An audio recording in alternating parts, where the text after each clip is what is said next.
Hello tout le monde, j'espère que vous allez bien. Aujourd'hui, je partage avec vous le programme de mon dernier voyage à Rabat. Donc avec les endroits incontournables à visiter. Donc un seul petit conseil que j'aimerais vous donner, c'est avant d'organiser un voyage, vérifier que les attractions ainsi que les spots touristiques sont ouverts. Car malheureusement, dans mon cas, plusieurs spots touristiques étaient fermés pour rénovation. Mais j'ai quand même pu prendre quelques photos de l'extérieur. Donc voilà, je vais commencer par l'hôtel où nous avons résidé. Nous étions à l'hôtel Flower Town où nous avons passé un excellent séjour. Donc l'emplacement était top, le personnel était à l'écoute et professionnel, les chambres sont propres, le cadre est convivial, le petit déjeuner était délicieux avec plusieurs choix.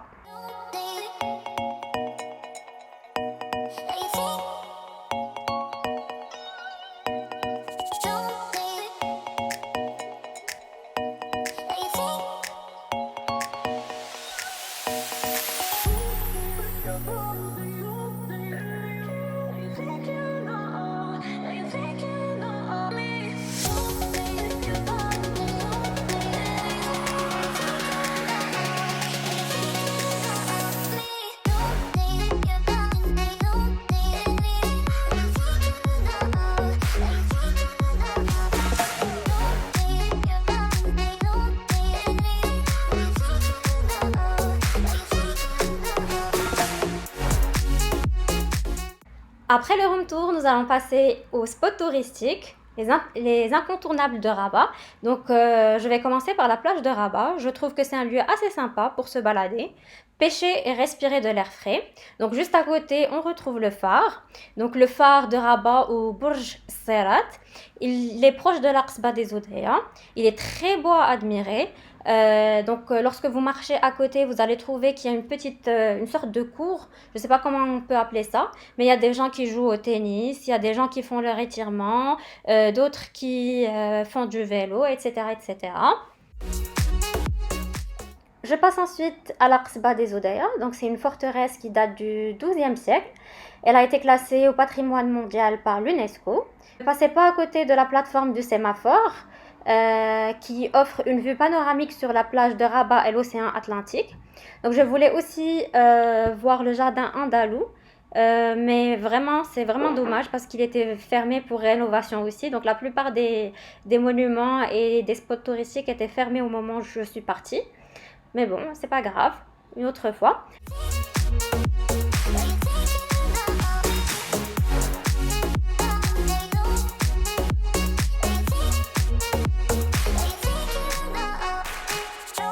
Les maisons y sont peintes en bleu et blanc.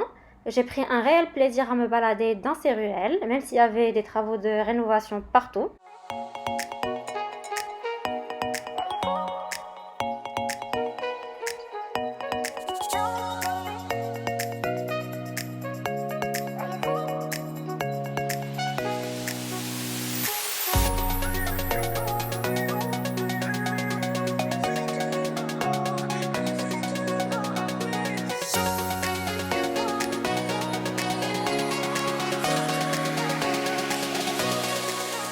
Donc pour finir, j'ai pris un délicieux thé à la menthe marocain au café Mort ou au café des Oudaya avec vue panoramique sur Bourgreg en très bonne compagnie, celle d'un adorable chat blanc.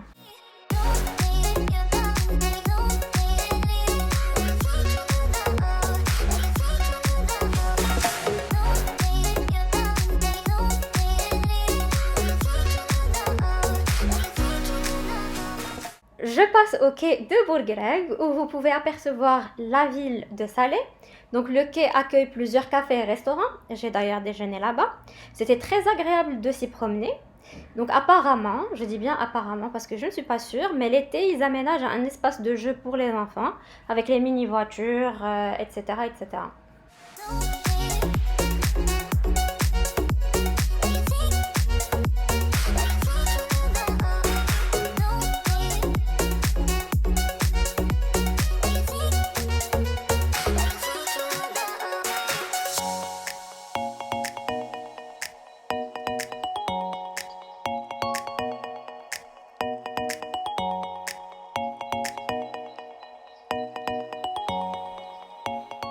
Nous passons maintenant à la place du 16 novembre qui se trouve à quelques minutes de marche de la tour Hassan. Nous l'apercevons d'ailleurs depuis le jardin. Donc les Rbati y vont pour admirer Bourgreg et certains jeunes y jouent au skate. À côté se trouve la muraille des Indalous avec le bourge de Sidi Mkhlouf.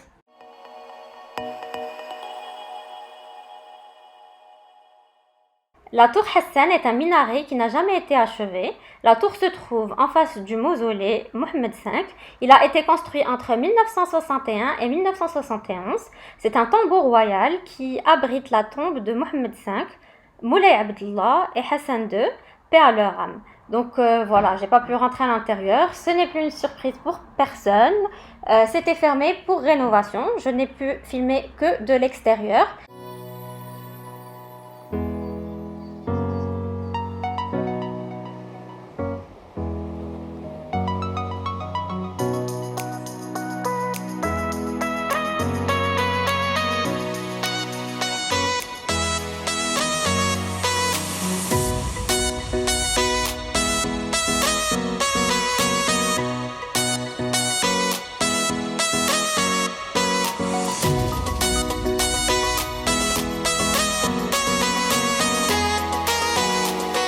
Nous passons aux ruines du Chleh. Donc malheureusement, on ne peut pas le visiter de l'intérieur car il est fermé pour restauration depuis 2 ans. Vous pouvez le voir de l'extérieur. Il y a un chemin le long des murs qui est assez agréable avec une petite vue très sympa.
Place maintenant au jardin d'essai botanique qui a été créé en 1914. Donc c'est un jardin à caractère scientifique mais qui est aussi ouvert au grand public. Donc c'est fait pour la promotion et le respect de la nature. Donc j'y suis allée le matin, c'était vraiment vide. Donc il y avait peu de monde, il y avait que des gens qui étaient de passage. Donc ça m'a permis de profiter de ce havre de paix toute seule.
Place maintenant à l'avenue Mohamed V que tous les Marocains connaissent grâce au siège du Parlement qui s'y trouve.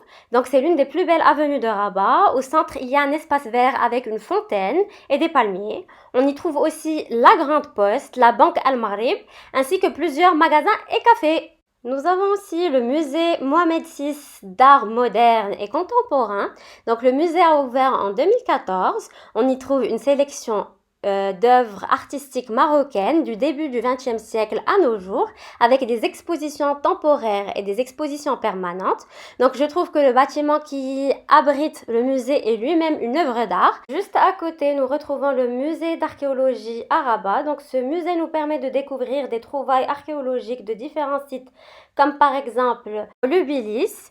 Le musée est petit, l'entrée ne coûte pas très cher, il coûte 20 dirhams.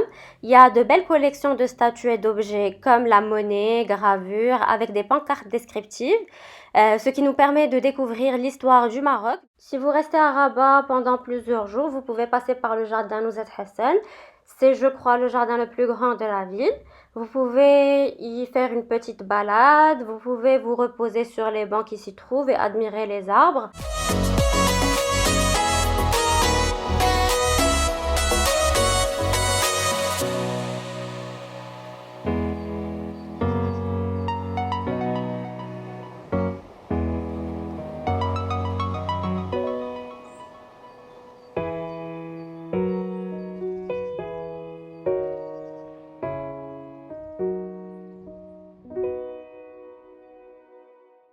Je passe maintenant à la Médina et ses souks. Donc la Médina a été inscrite au patrimoine mondial de l'UNESCO en 2012. Nous nous sommes baladés dans plusieurs souks. Nous sommes passés dans la rue des Consuls. Ensuite, nous sommes tombés sur l'exposition Poupées du Monde, dont je vais parler un peu plus tard dans la vidéo. Nous sommes passés aussi par la rue Soueqa, Souk Sbat et place Bab el Had.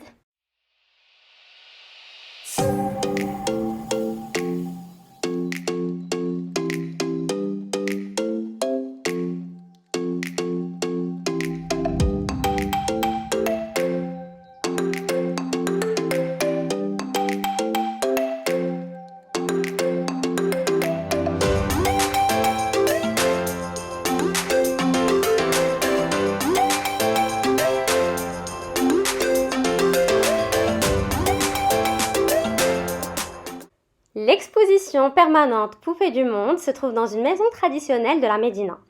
Près de 2500 poupées sont présentées dans des vitrines par pays, ce qui nous permet de voyager à la fois dans le temps et de parcourir différents pays tout en découvrant les vêtements traditionnels du monde entier. Donc cette exposition est tenue par un couple franco-marocain. Ce jour-là, nous avons été chaleureusement accueillis par le propriétaire qui nous a expliqué comment sa femme a commencé à collectionner les poupées. Que c'était elle qui réalisait les miniatures qui sont plus vraies que nature. Donc on voit qu'elle fait attention même aux plus petits détails.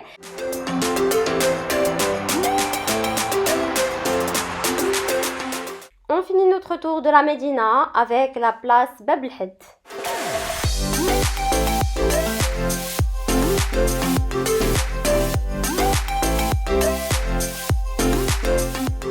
Je finis cette vidéo par le zoo de Rabat qui est très bien entretenu. Vous pouvez le visiter en solo, en famille ou entre amis. Donc je vous laisse regarder la fin de la vidéo en musique. J'espère que le contenu d'aujourd'hui vous a plu. Je vous fais de gros bisous et je vous dis à très bientôt.